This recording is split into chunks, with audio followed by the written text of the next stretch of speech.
came prepared not to make a speech, so you're not welcome.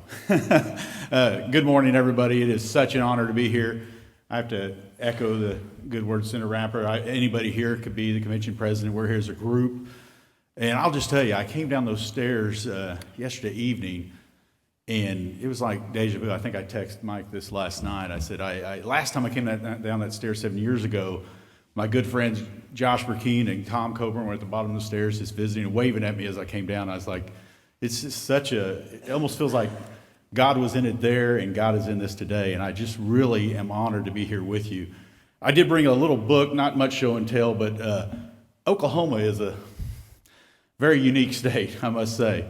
I love to be there. I love to call it my home. But when I first started trying to do this, I came into the legislature wanting to do something. Runaway government. Hopefully we'll all enter the legislature with convictions wanting to do something, and I was that convicted person.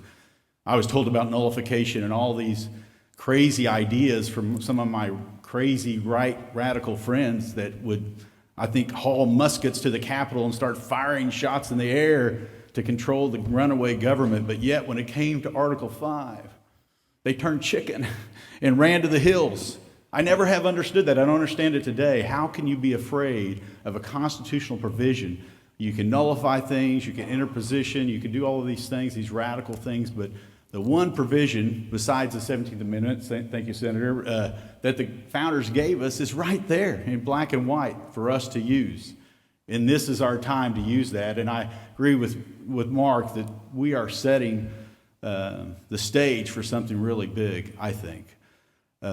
I brought this book on the Kentucky-Virginia resolutions. I started with nullifications, and then I started reading about how that was tried to implement it, and it really moved my heart, and it led me to where we are today. It led me to Mike Ferris, who I really enjoyed. I put it in my little bio there. I called Mike out of the blue, and he was willing to come to Oklahoma and debate with me.